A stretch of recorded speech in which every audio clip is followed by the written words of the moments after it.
रहेगा हमारे कारकुनान के लिए, वर्कर्स के लिए, कार्यकर्ताओं के लिए, क्योंकि मीडिया पर्सन को थोड़ा जल्दी भी होती है, वो जाना भी होता है। मैं गुजारिश करूँ अपने कारकुन से कि वो गुलदस्ता दें हमारे सदस्य साहब को और इस्तकबाल करेंगे सदस्य साहब हमारे जनाब इम्तियाज जलील साहब का।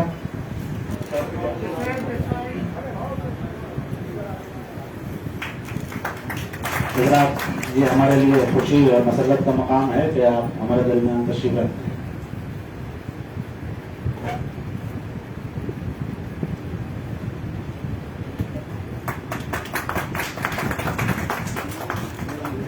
जनाब खलील मामानी साहब को इस्तकबाल करेंगे और से हमारे मेहमान का जनाब राजीव रियाज साहब शाल उड़ाकर इस्तकबाल करेंगे। मेहमान का राजीव रियाज साहब से गुजारिश है कि वो शाल पेश करें मेहमान को इस्तकबाल करें। शुक्रिया आजाद। ये इस्तकबाल का प्रोग्राम हमारे वर्कर्स के लिए हम इंशाल्लाह भी रखेंगे और हमारे लोग जो आए हैं हमारे मुख्तलिफ दिल्ली के मुख्तलिफ इलाकों से तो इंशाल्लाह इसको करेंगे। मैं बिलाताखिर प्रेस कॉन्फ्रेंस का आगाज कर रहा हूँ। जो दूसरे साथी हैं हमारे वो साइड हो गए प्रेस के लोगों को आगे आने दें। जो लोग रिकॉर्डिंग कर रहे हैं हमारे जिम्मेदार हैं, हमारे पार्टी के कारकुन, तो वो अपना कैमरा वगैरह ऑन करें। फेसबुक पर भी इसको लाइव होना है, तो सोशल मीडिया के जो जिम्मेदार हैं उनसे गुजारिश है कि वो इसको फेसबुक पर लाइव करने के लिए अपने उसको डिवाइस को ऑन कर लें।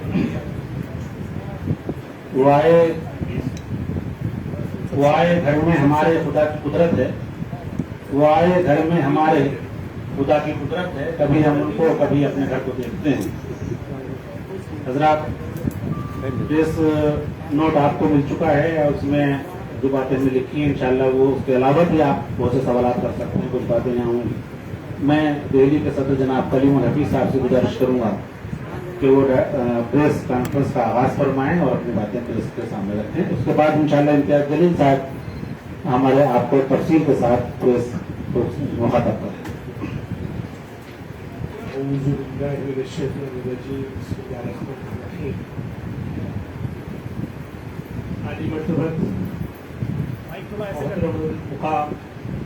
सैयद इम्तियाज जलील साहब जो इस प्रेस कॉन्फ्रेंस की चीफ गेस्ट भी हैं, आप ही की गुफ्तगू सुनने के लिए आप लोग हाजिर हुए हैं। मैं दिल्ली सदर की हैसियत से आप तमाम हजरात का इस्तकबाल करता हूँ, खासतौर से मीडिया पर्सन्स का जिन्होंने इतनी गर्मी में हमारे लिए वक्त निकाला और आधा घंटा हमारे लिए इंतजार किया। इसके लिए मैं माजरत चाहता हूँ, ट्रैफिक की वजह से थोड़ा लेट हुआ ये। लेकिन दोस्तों, आपकी कोशिश गुजार ये करना था कि जो दिल्ली की सियासी सूरत हाल है उसमें बड़ा हिस्सा हाशिए पर है।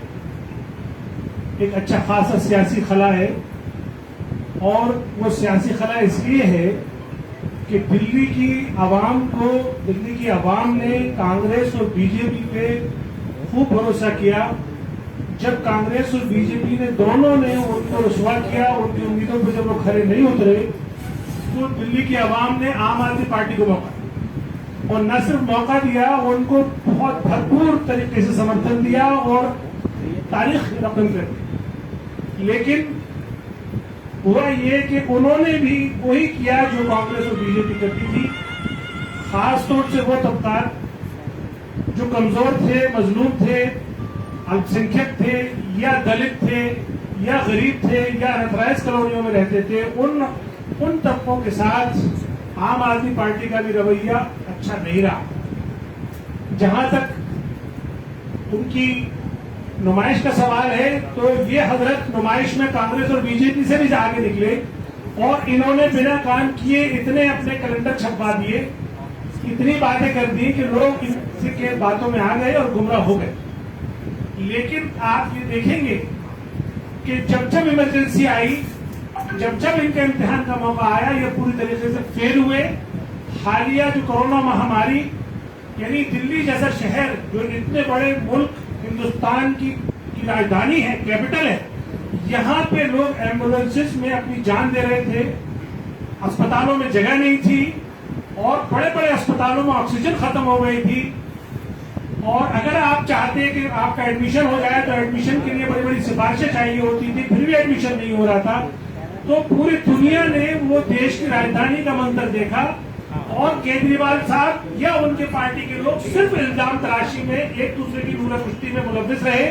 आखिरकार कोर्ट को मुदाखलत करनी पड़ी और उन्हें झाड़ लगानी पड़ी। उसके बाद जाके बहुत ही मामूली सी चीज ऑक्सीजन, जो कि पहले से मौजूद थी, हिंदुस्तान में ऑक्सीजन की कोई कमी नहीं थी, लेकिन सिर्फ इनकी मिसमैनेजमेंट की वजह से, इनकी नालायकी की वजह से और सिर्फ इनको आदत पड़ गई थी कि सिर्फ हम बोल बोल के काम चला लेंगे। गरीब अवाम ने अपनों को खोया, लोगों ने जान से हाथ धोया और कितने ही लोग बड़े बड़े बिल को चुका करके वेदांता, अपोलो और वहां से रोते हुए बाहर निकले। अगर वो ठीक भी हो गए तो उनके घर उजड़ गए, उनको माली और एतबार से बहुत नुकसान पहुंचा। दूसरा पॉइंट जो इस हुकूमत के ताल्लुक से है कि पिछले साल दिल्ली ने 3 साने देखे, उसमें एक बड़ा साना था एनआरसी और सीए का प्रोटेस्ट। जब एनआरसी और सीए के खिलाफ प्रोटेस्ट शुरू हुआ, यानी जो हमारी अक़लियत थी, जो उसकी जब वजूद की लड़ाई आई और जब वो सड़कों पर आई, तो दिल्ली पुलिस की जो जहरियत थी और उसने जामिया मिलिया इस्लामिया पे किस तरह का अटैक किया और हमारे बच्चे और बच्चियों के साथ जो जुल्म किया, वो पूरी दुनिया ने उसको दिखाया और हम सब लोगों ने महसूस किया। उसके बाद फिर कुछ शरपसंद अनासर ने दिल्ली को दंगों में झोंक दिया और गरीब आवाम ने फिर एक बार मुसीबत का सामना किया और गरीबों में खासतौर से मुसलमानों ने अपनों को खोया, अपनों जान से भी गए, कारोबार भी खोया, मकान भी लुटे, दरबदर भी हुए। और तब भी हमने इस हुकूमत का रवैया देखा, यानी दोनों हुकूमतों का हमने रवैया देखा कि किस तरह से उन्होंने अल्पसंख्यक को अकेला छोड़ दिया।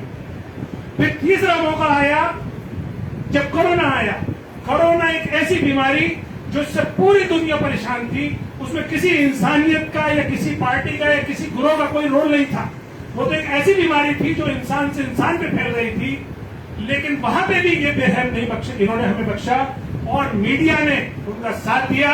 अब जो खास मीडिया थी उन्होंने उनका साथ दिया और कोरोना को भी ला करके उन्होंने मरकज, तबलीग जमात और मुसलमानों पे छोड़ दिया और पूरे देश में मुसलमानों को शिकार कोरोना का एक दोषी बनाकर पेश किया और एक नफरत पूरे हिंदुस्तान में फैलाई गई।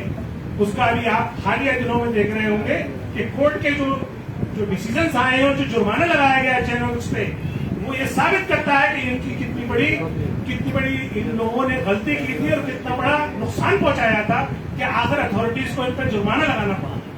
कहने का मेरा मकसद ये है कि ये 3 सालों ने हमें मजबूर कर दिया कि आखिर हमें अब सबको अपना हक मांगने के लिए आगे आना पड़ेगा। बहरहाल 19 मार्च को मैंने दिल्ली AIMIM की सदारत की जिम्मेदारी संभाली और 19 मार्च के बाद 4 अप्रैल को मुझे बुखार आया, उसके बाद फिर वो लॉकडाउन लग गया। उसके बाद फिर वो जब लॉकडाउन खुला तब से फिर मैं सरगर्म हुआ हूँ। मैंने अपने जो दिल्ली के जो इंचार्ज हैं आदि जनाब सैयद इम्तियाज जलील साहब से ये रिक्वेस्ट की कि देखिए ये कोरोना तो अभी चलता रहेगा, अभी गाइडलाइंस भी रहेंगी, लिहाजा आप हमें एक दिन का वक्त दे दें और हमारी दिल्ली की आवाम से आप रूबरू हो जाएं और ये बताएं कि आखिर MIM क्या चाहती है। अब MIM जैसा हम हमेशा कहते चले आए हैं कि जब जो इन लोगों ने किया, खास तौर से दलितों के साथ और अल्पसंख्यकों के साथ, इन तीनों पार्टियों ने जो जुल्म किए हैं, मजलिस अब उसके हर एक जख्म का हिसाब लेगी।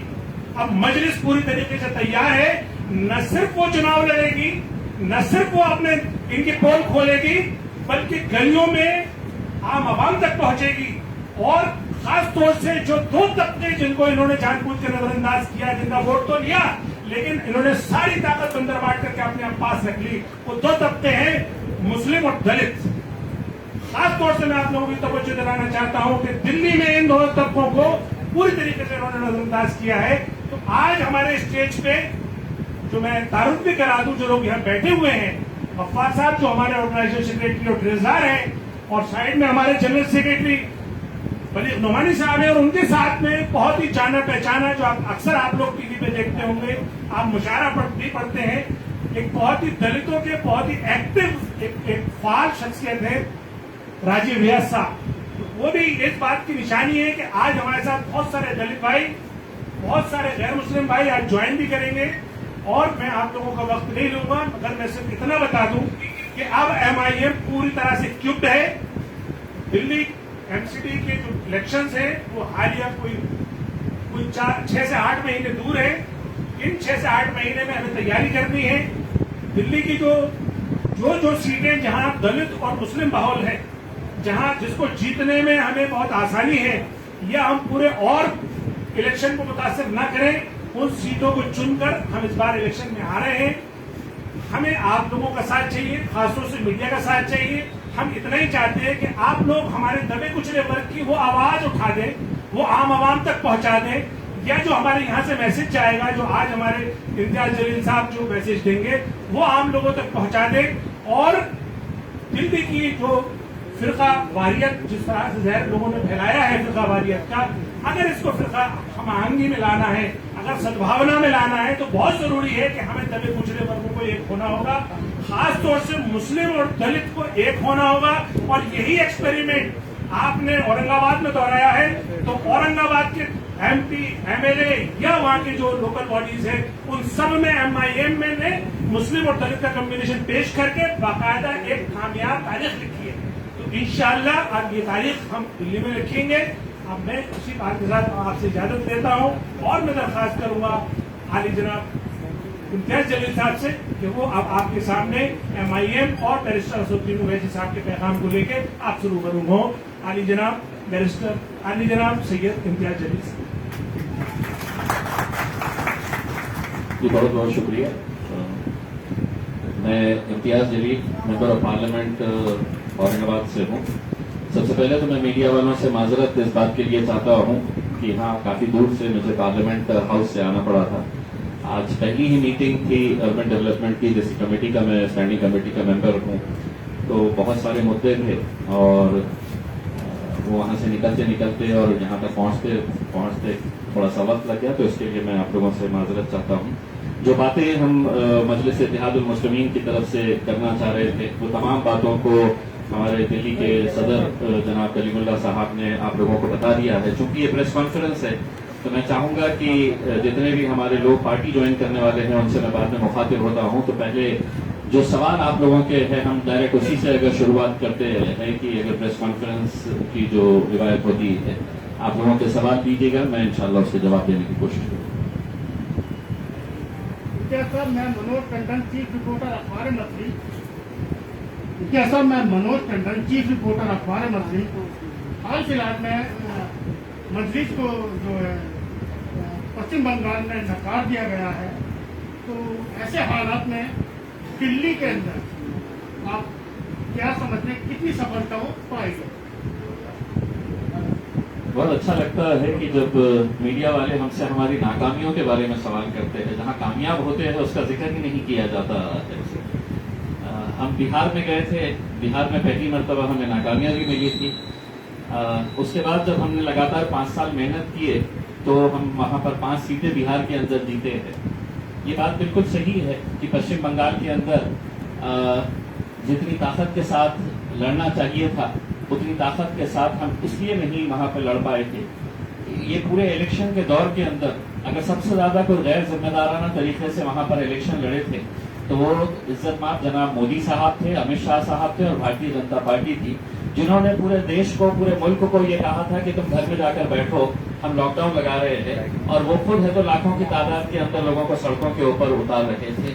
हमें बैरिस्टर असदुद्दीन ओवैसी साहब का ये हुक्म मिला था जब ये इलेक्शन लड़ने का फैसला लिया गया था कि आप लोगों ने अपनी अपनी कॉन्स्टिट्यूएंसी के अंदर जो गरीब लोग हैं, जो परेशान हाल है, जो लॉकडाउन की वजह से जिन्हें अनाज नहीं मिल रहा, खाने की तकलीफें हो रही है, बेड्स नहीं मिल रहे हैं, वेंटिलेटर्स नहीं मिल रहे हैं, ऑक्सीजन नहीं मिल रहे हैं, उन लोगों के ऊपर ध्यान दीजिएगा। तो हमारी जितनी भी टीम थी, जो अगर कोरोना नहीं होता तो हम पश्चिम बंगाल की गलियों के अंदर, हम सड़कों के ऊपर नजर आते थे। लेकिन मैं खुद, एक पार्टी के हमारे से 2 ही MP थे, एक असदुद्दीन ओवैसी साहब और मैं खुद, जब असदुद्दीन ओवैसी साहब ने मुझे ये कहा कि नहीं, आपकी पहली प्राथमिकता ये होनी चाहिए कि आप अपनी कॉन्स्टिट्यूएंसी के अंदर लोगों की तकलीफों को आप सॉल्व करिएगा, अगर ये कोरोना अगर थोड़ा कम होता है तो आप बिल्कुल वहां पर आइएगा। तो उस दिन मेरे लिए असदुद्दीन अवैसी साहब के लिए मेरी नजरों के अंदर उनकी इज्जत और इसलिए बढ़ गई थी कि मैं एक तरफ मुल्क के वजीर आजम को देख रहा था जो मुझे कह रहे थे कि तुम घर में बैठो, मैं प्रचार करने के लिए जा रहा हूँ। उस वक्त इलेक्शन हमारे लिए इतना मायने नहीं रखता था, हमारे लिए हमारे लोगों की तकलीफें मायने रखती थी। हम यकीनन हर इलेक्शन ऐसा नहीं होता है कि हम उतर रहे हैं। भारतीय जनता पार्टी आज से 20 साल पहले अगर आप उनके आंकड़े अगर देखेंगे तो मुल्क के अंदर सिर्फ 2 ही एमपीज थे। कभी आपने उनसे ये पूछा कि आप तो 2 ही हैं, आप देश के अंदर कैसा अपना हुकूमत बनाने की सोच रहे हैं? हम भी धीरे धीरे कदम रख रहे हैं। हम हैदराबाद के अंदर एक एमपी चुनकर आते थे, कभी किसी ने सोचा नहीं था कि महाराष्ट्र में शिवसेना, भारतीय जनता पार्टी, कांग्रेस और राष्ट्रवादी को पछाड़ के वहां पे भी उनका एक एमपी आ सकता है। बिहार के अंदर जब हम दोबारा गए तो यही अलग अलग राजनीतिक पार्टियों ने कहा कि आज से 5 साल पहले आप आए थे, यहाँ की बिहार की जनता ने आपको नकार दिया था, आपको कामयाबी नहीं मिली थी, आप दोबारा क्यों आए हैं करके। लेकिन वहां की आवाम को इस बात का एहसास हुआ था कि 5 साल पहले जब मजलिस आई थी हमने इनका साथ नहीं दिया था, अब हम इनका साथ देंगे। तो हमने 5 वहां पर एमएलए अल्हम्दुलिल्लाह वहां पे जीत कर लेकर आए। तो यकीनन हम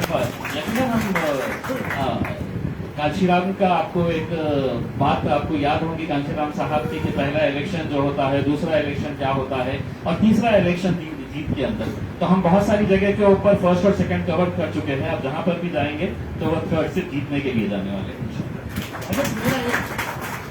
अगर मेरा एक क्वेश्चन हो, यूपी के अंदर इलेक्शन की तैयारी में आपकी पार्टी जो है एक हल्फनामा ले रही है इलेक्शन लड़ने वालों से और एक भारी भरकम रकम भी वसूल ले रही है, तो क्या ऐसा ही दिल्ली में भी दोहराया जाएगा?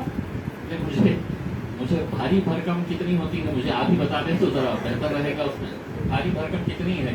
तो अगर आप एक जिम्मेदार तरीके से मुझसे सवाल कर रहे थे तो आप ही मुझे जवाब दे दीजिएगा कि कितना पैसा इकट्ठा किया जा रहा है। भारी भरकम किसे कहते हैं? आवेदन के लिए। आवेदन कितना भारी भरकम मतलब कितना है? 10,000। मेरी जानकारी के हिसाब से ऐसी कोई बात नहीं है कि 10,000 रुपये अगर कोई मजलिस की तरफ से, तो मेरे हिसाब से ऐसा कुछ भी नहीं है कि भारी भरकम रकम ऐसी ली जा रही है। हाँ, ये है कि एक प्रोसेस, हाँ हम लोग यकीनन वहाँ पर ये बात सामने आई है। हम लोगों से ये देखना चाह रहे हैं, देखिए एक उभरती हुई पार्टी जो होती है जिसको आवाम ये समझती है कि मैं इस पार्टी के अंदर जाऊंगा अगर तो इसके अंदर जीत यकीनी है, तो वही लोग बड़ी तादाद के अंदर उस पार्टी से जुड़ते हैं। मरी हुई कमजोर पार्टी के साथ कोई जाते नहीं है इसमें।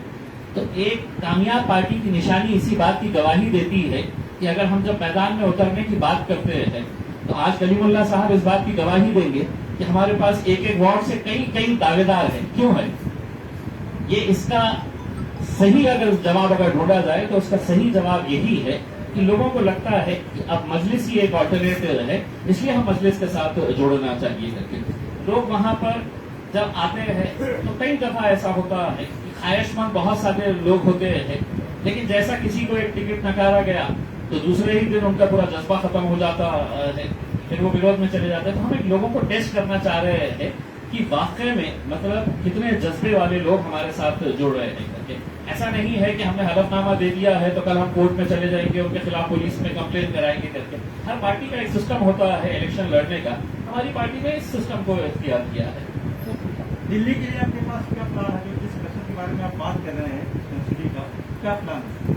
देखिए प्लान अगर आप हमसे पूछेंगे तो हमने 5 साल पहले जब यहाँ पर असेंबली का इलेक्शन हुआ था तो हमने असेंबली के इलेक्शन के अंदर हमने हिस्सा इसलिए नहीं लिया था कि हमको भी कहीं ये लगता था कि भारतीय जनता पार्टी के अलावा अगर आम आदमी पार्टी आ रही है तो आम आदमी पार्टी हमारे बारे में सोचेगी, हमारे मुद्दे और हमारे जो जितने भी मसले हैं उनको वो कहीं ना कहीं एक प्राथमिकता के तौर के ऊपर देंगे।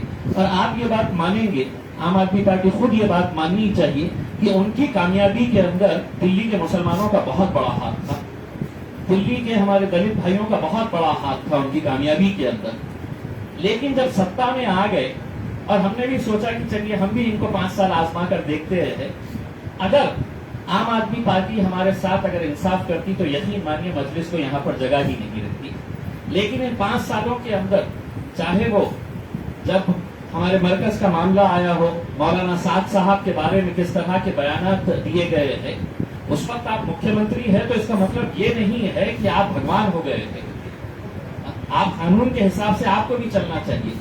आज अदालत अगर ये कह रही है कि 3 चैनल्स ने माफी मांगनी चाहिए, तो हम तो ये मांग करेंगे कि अरविंद केजरीवाल साहब ने सबसे पहले कौम से माफी मांगनी चाहिए, क्योंकि जिस कौम ने आपको उस कुर्सी के ऊपर बिठाई है, जिस कौम ने आपको इतने ऊंचे मुकाम के ऊपर पहुंचाया है, अगर आपका रोल, अगर हमने दंगे के दौरान अगर आपका रोल क्या रहा है, अगर हम ये बताना शुरू करें तो शायद 2 घंटे भी अगर मैं बात करूं तो कम रहेगा। ये आवाम नहीं जानती है, ये सोशल मीडिया का दौर है। हम क्या कर रहे हैं, क्या बोल रहे हैं, कैसा बोल रहे हैं, कि हर चीज आज के दिन आवाम तक पहुंचती ही है। तो यकीनन एक ऑल्टरनेट के दौर के ऊपर हमने किस किस को नहीं अपनाया है, किस किस को नहीं आजमाया है। एमआईएम पार्टी तो थी नहीं, दिल्ली के अंदर थी नहीं एमआईएम पार्टी। इससे पहले हम किसके साथ जाते थे? कभी कांग्रेस के साथ गए, कभी हम किसी दूसरी पार्टियों के साथ गए, कभी समाजवादी पार्टी के साथ गए, कभी आम आदमी पार्टी के साथ गए। लेकिन हर एक को आजमाने के बाद कि इतने सारे लोग जब ये फैसला करते हैं तो ये उनकी नाराजगी बताती है कि साहब मैंने इनके ऊपर भरोसा किया था, ये भरोसा मेरा इन्होंने तोड़े हैं, इसलिए मैं अब इनके साथ नहीं जाऊंगा, मुझे दूसरा एक विकल्प दीजिएगा। तो वो विकल्प देने के लिए आज मजलिस इत्तेहादुल मुस्लिमीन दिल्ली के अंदर आई है, और दिल्ली के अंदर यकीनन हम एक मौका मांगेंगे लोगों से, और लोगों से यही कहेंगे कि आपने हर एक को आजमाया है, एक बार हमको आजमा कर देखिए। मैं आज 2014 से 2019 तक मैं औरंगाबाद का एमएलए हुआ करता था। अगर मैं लोगों के बीच में गया और लोगों के बीच में जाकर अगर मैंने काम नहीं किया होता तो शायद औरंगाबाद की जनता, चाहे वो हिंदू हो, मुसलमान हो, दलित हो, किसी भी जाति धर्म का हो, वो मुझे दोबारा एक एमपी के इलेक्शन के लिए कामयाब नहीं करते थे। हमने काम किया तो लोग हमारे साथ में आए, और लोग ऐसे साथ में आए कि पूरे महाराष्ट्र के अंदर सिर्फ एक ही मुस्लिम एमपी चुनकर आया है, और वो इम्तियाज जलील एमआईएम पार्टी से चुनकर आया है। एक ऐसे दौर में चुनकर आया है कि जब पूरे देश के अंदर मोदी साहब की लहर चल रही थी, और वहां पर हमारे औरंगाबाद के अंदर एमआईएम का जिक्र हो रहा था। तो एक मैं समझता हूँ कि लोगों का यकीन, लोगों का एतमाद और लोगों की मोहब्बत एमआईएम की तरफ जो बढ़ रही है, उसी का नतीजा है कि आज हम दिल्ली के अंदर भी आ रहे हैं, और यकीनन कोशिश करेंगे, लोगों के बीच में जाएंगे, उनसे अच्छे वादे करेंगे और उन वादों को पूरा करने की गवाही देंगे। जो दंगे हुए थे उसमें क्या एमआईएम का रोल है?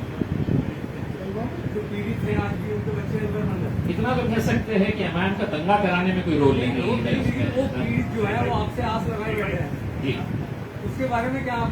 यकीनन देखिए, हम लोगों ने दिल्ली के अंदर जितनी हमारी पार्टी को यहाँ पर बढ़ाने की बात थी, हमने कहीं ना कहीं हमने ये सोचा था कि धीरे धीरे ये बढ़ाएंगे करके। हमने अभी मेरे हिसाब से 1-2-3 महीने पहले ही हमने कलीमुल्लाह साहब को यहाँ का सदर बनाया है, और हमने हमारी दिल्ली की टीम को सिर्फ एक ही बात करे है हमने, कि हमारा लक्ष्य महज सिर्फ इलेक्शन लड़ना नहीं है। पीड़ित आपसे आस लगाए बैठे? नहीं, मैं आपको बता रहा हूँ, हमने लोगों इनको साफ कहा है हमारी बॉडी को, और सिर्फ दिल्ली के अंदर नहीं कहा है, पूरे मुल्क में हम जहां पर भी जाते हैं, कि हमारा लक्ष्य सिर्फ इलेक्शन नहीं होना चाहिए। हमारी पूरी कोशिश, हमारी पूरी मेहनत यही है कि जो भी लोग तकलीफ के अंदर है उनकी तकलीफों को दूर करिएगा, लोग खुद ब खुद आपके साथ जुड़ेंगे। ये जो सवाल है आपका कि एग्जैक्टली यहाँ पर क्या क्या किया गया है, ये मेरी दिल्ली की टीम सही तरीके से बता सकती है। हमने हमारी टीम्स को क्या क्या ताकीद किए हैं, क्या बताए हैं। हमारी मंशा यही है कि देखिए, सियासत के दौर के ऊपर अगर हमको सियासत ही अगर करना होता तो एमआईएम पार्टी किसी बड़ी राजनीतिक पार्टी के साथ गठबंधन करके कई राज्यों के अंदर हुकूमत करी होती। तेलंगाना के अंदर हमको हर इलेक्शन के अंदर हमको ये मौका दिया जाता है कि डिप्टी चीफ मिनिस्टर अकबर साहब हम आपको बनाते हैं करके, लेकिन हमने एक बार भी ये पोस्ट हमने ली नहीं, क्योंकि हम आवाम के बीच में रहना चाहते हैं। और सरकारें जो काम करती है, वो सरकारों की जो नाकामयाबियां होती है, जो उनके गलत फैसले होते हैं, उनकी गलत नीतियां होती है, उसको उजागर करने का काम करते हैं। आपने मुझे जो स्पेसिफिक मुद्दे के बारे में बताया है, देखिए, इस मुल्क की ये बड़ी अफसोसनाक बात है, और ये हकीकी बात है कि इस मुल्क के अंदर जिस तरह से दंगे कराए जा रहे हैं, और दंगे कराने के बाद अगर हाईकोर्ट अगर ये कह रहा है कि जिस कौम के सबसे ज्यादा लोग जो मुतासिर हुए हैं, इसके अंदर नुकसान जिसका ज्यादा हुआ है, उन्हीं को अगर जेलों के अंदर बंद कर रहा है, ये सवाल आप मुझसे करने से पहले अगर मुझे खुशी होती कि अगर इसका जवाब आप अरविंद केजरीवाल साहब से ले लेते थे। मुल्क के वजीर आजम से आप ले लेते थे, तो मेरे हिसाब से हम तो अभी सियासी मैदान के अंदर उतरे भी नहीं है। हम बहुत छोटी सी पार्टी है यहाँ पर, उसको हम बढ़ाने की कोशिश कर रहे थे, लेकिन कई सवालों के जवाब जिनसे मांगना चाहिए उनसे नहीं मांगे जाते हैं। हर चीज का इलाज ये समझा जाता है कि मजलिस ही के पास इलाज है और मजलिस ने ही करना चाहिए। दंगों के अंदर जितने भी पीड़ित हैं, हम आगे चुनाव लड़े नहीं लड़े ये एक अलग बात है, लेकिन आज भी हम ये कह रहे हैं, हमारी पूरी टीम, हमारे पूरे जिम्मेदारों को, कि जो भी लोग इससे मुतासिर हुए हैं, जिनका नुकसान हुआ है, उनको किस तरह से राहत पहुंचाई जा सकती है, उनके घर वालों के हौसले कैसे बुलंद किए जा सकते हैं। हम कहीं पर भी दंगे करने वालों का हम साथ नहीं दे रहे, चाहे वो किसी भी जात, किसी भी धर्म, किसी भी मजहब और किसी भी पार्टी का हो, चाहे वो हमारी ही पार्टी का क्यों न हो। हम कतई इस बात के लिए कभी भी समर्थन नहीं करेंगे।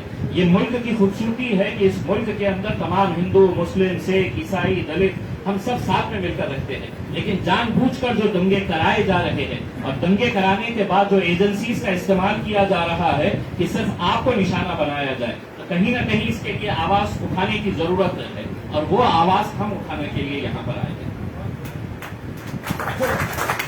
लेकिन मैं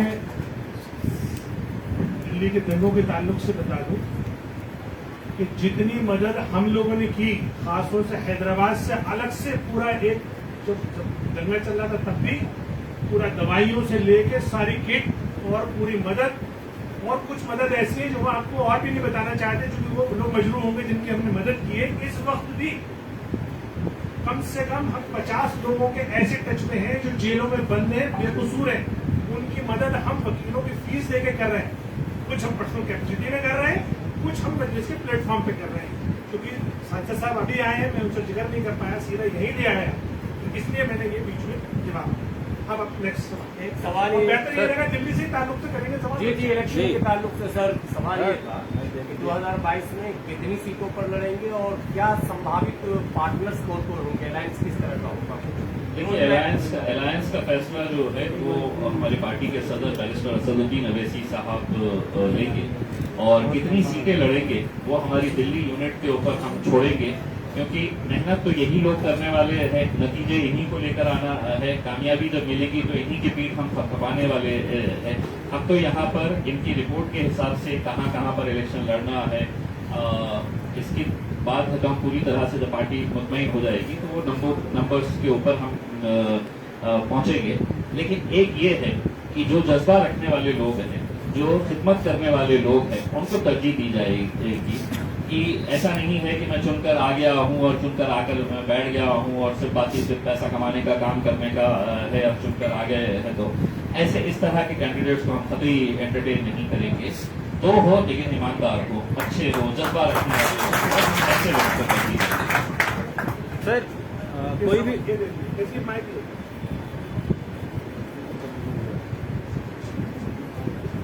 सर, कोई भी पार्टी जब मैदान में उतरती है तो उसके पास एक स्ट्रक्चर होता है, खाका तैयार किया जाता है कि हमने इस राज्य में ये काम किया है, इसको लेकर यहाँ पर आएंगे। आप देश की राजधानी में लड़ने जा रहे हैं, एमसीडी के चुनाव है यहाँ पर, और आम आदमी पार्टी आपके सामने है, भाजपा आपके सामने है, कांग्रेस आपके सामने, कहीं न कहीं तीनों के अलग अलग राज्यों में उसकी सरकार है, उसके पास अपने मुद्दे हैं। यहाँ पर केजरीवाल सरकार के पास बिजली, पानी और ये मुद्दे जो मजबूत हैं, बीजेपी का अपना एजेंडा है। आपके पास कौन से ऐसे मुद्दे हैं जो लेकर जनता के पास जाएंगे?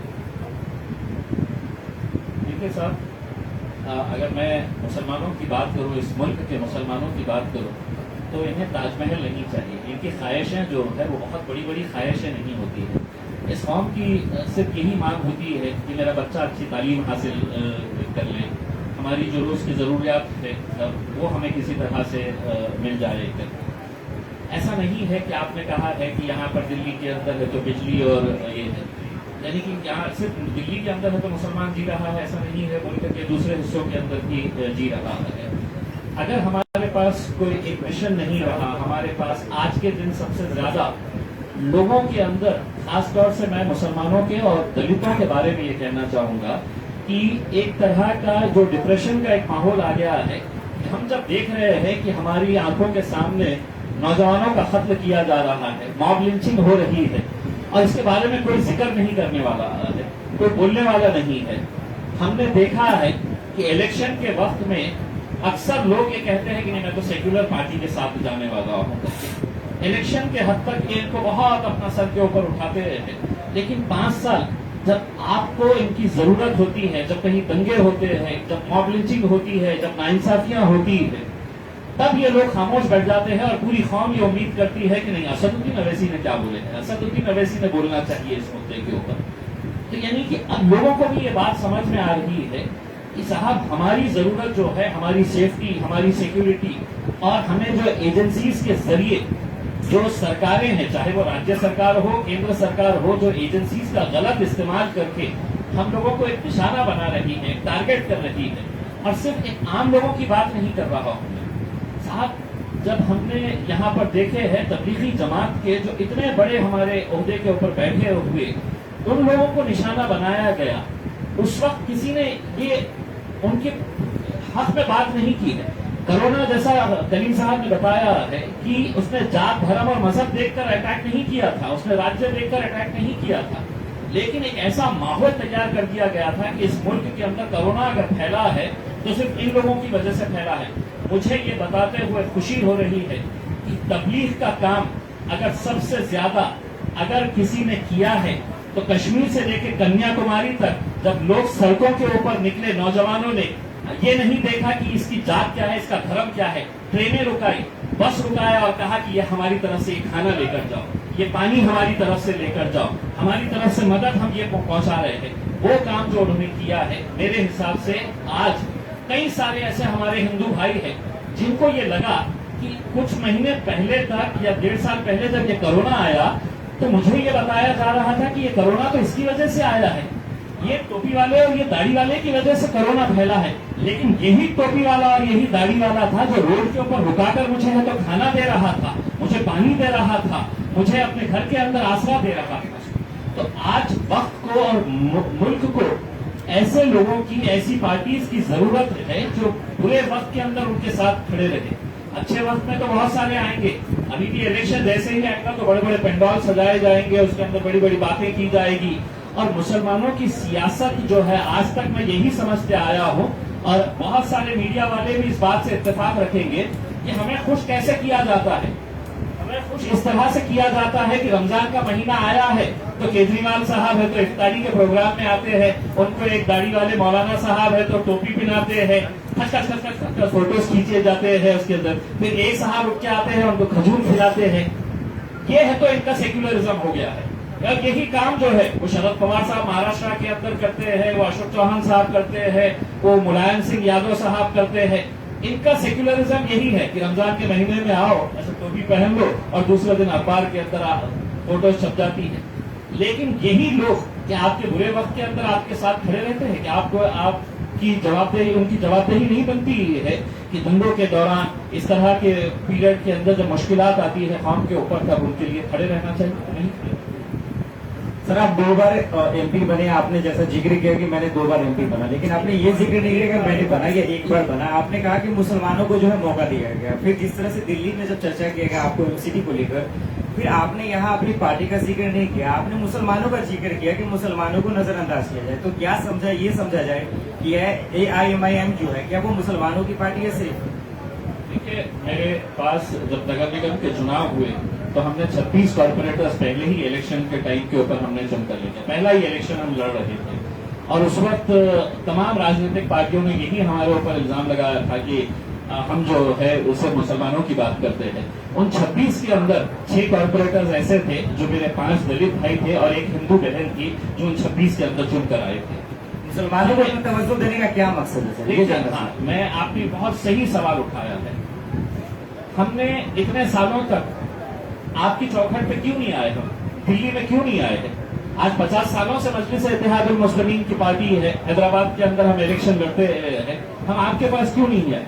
हम इसलिए नहीं आए कि हम ये उम्मीद करते रहे कि कभी न कभी, कहीं न कहीं, तो ये जो अलग अलग राजनीतिक पार्टियां हैं जिनको हम वोट देते आए हैं सेक्युलरिज्म के नाम के ऊपर, ये कहीं ना कहीं हमारा साथ देगी, हमारे साथ खड़े रहेगी, हमारे बुरे वक्त के अंदर हमारा साथ देगी करके। लेकिन जब हमको ये एहसास होने लगा कि सिर्फ मुसलमान और दलित 2 ऐसे कौम है जिनको है तो सिर्फ एक रबर स्टैंप की तरफ इस तरह इस्तेमाल किया जा रहा है कि वोटिंग के टाइम के ऊपर बस तुम्हारा काम है वोट देना, और तुमने है तो सत्ता के अंदर भागीदारी नहीं मांगना चाहिए इसके अंदर। आप मुझे ये बताइएगा कि पूरे महाराष्ट्र के अंदर ऐसे कई कॉन्स्टिट्यूएंसीज है जहां से आप कम से कम 5 एमपीज को चुनकर ला सकते हैं, लेकिन आप उनको टिकट ही नहीं दे रहे हैं। इसलिए नहीं दे रहे हैं कि आप ये समझते हैं कि नहीं, ये फॉर्म जो है इनका काम सिर्फ वोट देने का है, इन्होंने हिस्सेदारी नहीं मांगना चाहिए। ज्यादा से ज्यादा हम इनको काउंसिलर बनाएंगे, इन्हें ये एमएलए नहीं बन सकते हैं, एमपी नहीं बन सकते हैं।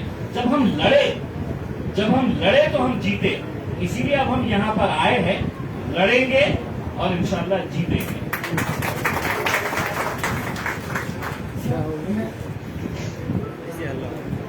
मेरा सवाल ये है कि इतनी देर से आपसे दिल्ली के इलेक्शन में जो आपके पास क्या प्लान होगा उसको लेकर जितने सवाल पूछे जा रहे हैं, आप वहाँ सिर्फ 2 बातों को ज़्यादा फोकस करें, एक तबलीगी जमात का मुद्दा और एक दंगा का। क्या आपको नहीं लगता कि सिर्फ इन्हीं 2 मुद्दों से आपको कामयाबी मिल जाएगी?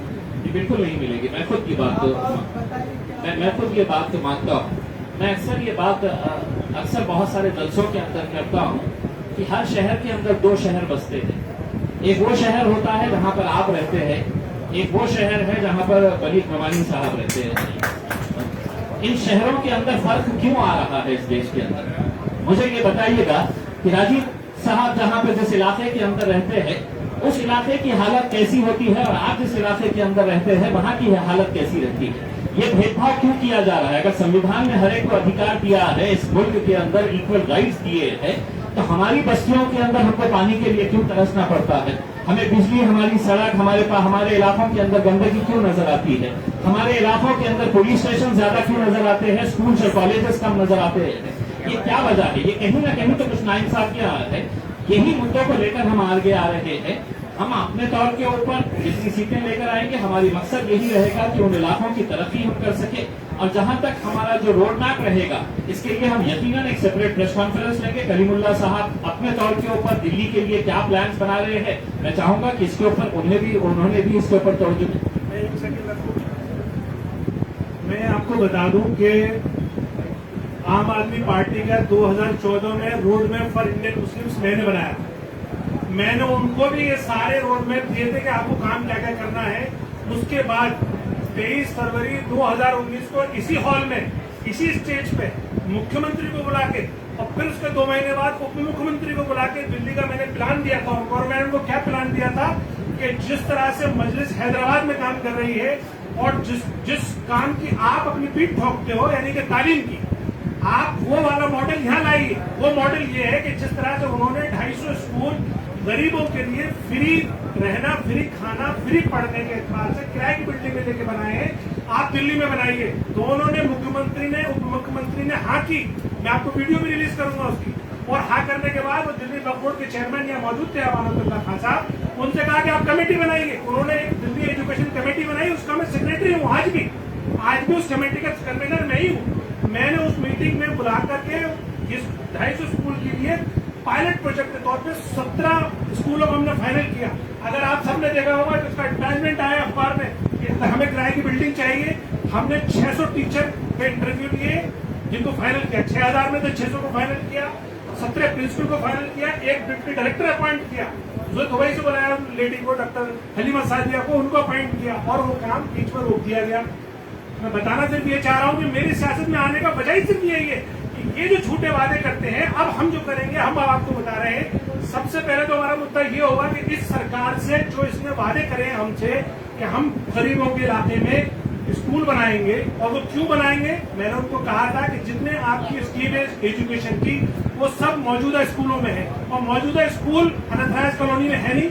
अनथराइज कॉलोनी में अगर है भी स्कूल तो जहाँ 50 होने चाहिए वहाँ 1 है या 2 है। तो जब आपकी स्कीम उसका उन्हें फायदा नहीं पहुंच रहा है तो आप इसको तब्दील करिए। तो उन्होंने मुझसे पूछा कैसे तब्दील करें? मैंने कहा आप किराए की बिल्डिंग लीजिए, क्योंकि अनथराइज कॉलोनी में आपके पास जगह भी नहीं है। वो किराए की बिल्डिंग लेके कम से कम क्लास 8वीं तक आप बच्चों को तालीम दीजिए। वहाँ के बच्चों को जो अनथराइज कॉलोनी में रहता है, मुस्तफाबाद में रहता है, सीरमपुर में रहता है, इवन ओखला में, जो गरीब बच्चा है उसको जो सीबीएसई एजुकेशन नहीं मिल रही है, वो तो ऐसे छोटे मोटे स्कूल में पढ़ता है, उसमें भी उसको फीस देनी पड़ती है, बाज़ औक़ात वो फीस भी नहीं दे पाता है। तब मैंने उनसे कहा कि आप ये स्कीम लाइए, उन्होंने वादा किया। तो एक तो प्रोजेक्ट हमारा ये।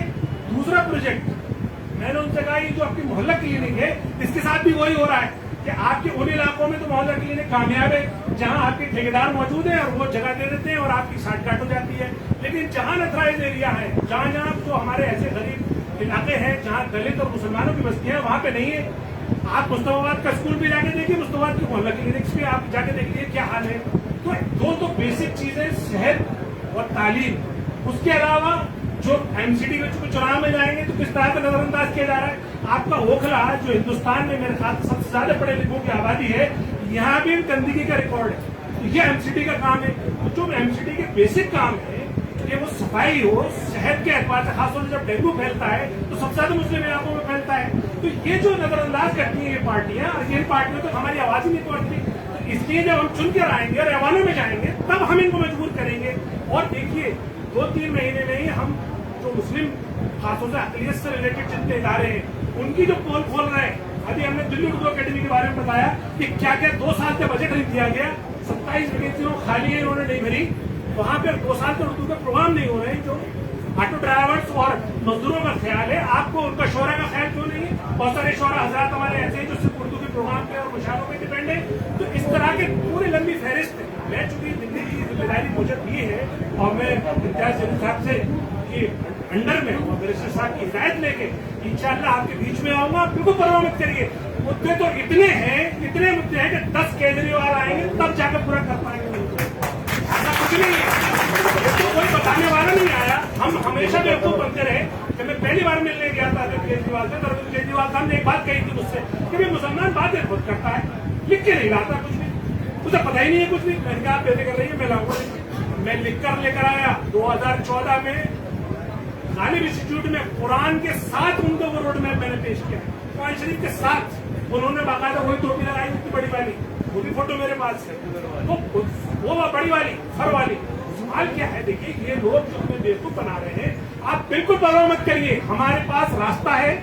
देखिए मुद्दे हैं, मुद्दों को हल करने का तरीका है, और उससे ऊपर हमारे पास प्लेटफॉर्म है मजलिस, और उससे भी बड़ी बात हमारे पास लीडरशिप, एक ऐसी लीडरशिप है जो ऐवानों में खुले को दहाड़ती है तो पूरी दुनिया उसकी दीवानी हो जाती है। मेरे पास जब दलित भाई मेरे आए, एक दलित भाई हमारे वहां बैठे हुए जो राष्ट्रीय अध्यक्ष, जो वाल्मीकि सभा के राष्ट्रीय अध्यक्ष हैं, देवेंद्र जी, किधर बैठे सर, अंदर आपको भी स्टेज पर बुला लीजिए आपको। जब मैंने इनसे बात की, मैंने कहा देखिए साहब, आप हमारी पार्टी को क्यों ज्वाइन करना चाहते हैं? इनके 16 संगठनों से मेरी बात हुई, 16 संगठनों ने हमें हाँ की। उसके बाद ये बोले 27 जुलाई को हमारे 40 संगठन की मीटिंग है। हमने कहा आप क्यों सपोर्ट करते हैं एमआईएम, क्या वजह आपके एमआईएम को सपोर्ट करने? यही बात मेरे दोस्त राजीव व्यास से थी कि आपकी क्या वजह जो एमआईएम को सपोर्ट करना चाहते हैं? तो इन्होंने कहा साहब एक ही वजह है, वो वजह ये है कि बाबा साहब को जो असल इज्जत बैरिस्टर असदुद्दीन ओवैसी साहब ने दी वो किसी ने नहीं।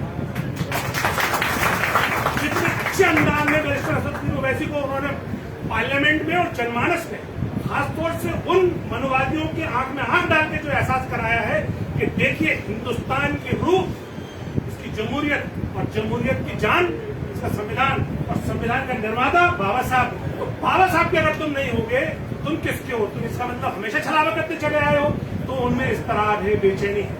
लिहाजा अब ये प्रयोग जब मैं इनसे मिला, देवेंद्र जी से और राजीव जी से, मुझे तब हौसला आया। तो मैंने अपने सीनियर लीडर इम्तियाज जलील साहब से रिक्वेस्ट की कि चाहे आप 1 घंटे के लिए आ जाइए, आप प्रेस कॉन्फ्रेंस कर दीजिए, ताकि मैं ये मैसेज दे दूं लोगों को कि अब दिल्ली का दलित और मुसलमान एक हो चुका है, और 3 कम्युनिटी मुस्लिम, दलित और सरदार, ये मिलकर 45 से 50% बनते हैं। दिल्ली में इनके बिना कोई राज नहीं कर सकता, इनके बिना कोई सरकार नहीं बन सकती। सिर्फ इसमें जरूरत इस बात की है, खासतौर से आप लोग चश्मा बदल लीजिए, हकीकत का चश्मे पे आ जाइए। ये जो तथाकथित सेकुलर पार्टी है, आप हम पे बार बार इल्जाम लगाती है, हमारे चुनाव लड़ने में तो फंड पूछा जाता है। अभी एक साहब बहुत बड़े वाले वो सेकुलर बनते हैं अपने आप को, वो कह रहे हैं साहब आम आदमी एएमआईएम उत्तर प्रदेश में 100 सीटें लड़ेगी, इसका फंड कहाँ से आएगा? कभी किसी और पार्टी से पूछा उन्होंने इसका फंड कहाँ से आएगा? तो ये सवाल झेलने के लिए हम तैयार हैं। आपने जिम्मेदारी दी है, हम खूब सोच समझ कर ये मैदान में आए। खासतौर से मैं अपने 20 साल की जो समाजी खिदमत को कुर्बानी करके सियासत के मैदान में आया हूँ, मुझे लोगों ने बहुत डराया कि साहब ये सियासत का मैदान बड़ा गंदा होता है, इसमें तो बड़ा जबरदस्त वाला आदमी चाहिए होता है, मार धाड़ वाला चाहिए होता है, या शरीफ बाबा कोई गुंजाइश नहीं। मैंने कहा ऐसा गलत फहमी है आपकी, शराफत हमेशा से ऊपर रही है। अगर आपके दिल में जज्बा है और मोहब्बत है और जानते हैं काम करना, तो इंशाल्लाह काम होगा। और मैं आपको यकीन दिला रहा हूँ, ये सब लोगों की लीडरशिप में, आपकी लीडरशिप में, मिनिस्टर साहब की लीडरशिप में इंशाल्लाह दिल्ली के हालात बदलेंगे। और आप सब लोग नोट कर लीजिए, आप लोग गवाह रहेंगे जब एमसीडी के चुनाव के रिजल्ट आएंगे, तो मैं आप सब लोगों को मुबारकबाद पेश करूंगा।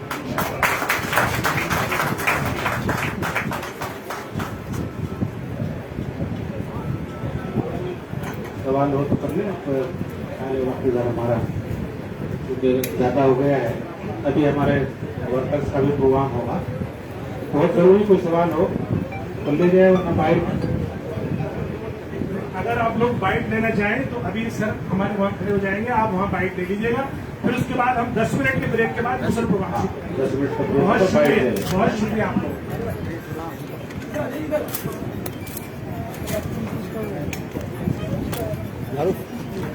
फिनिश। जी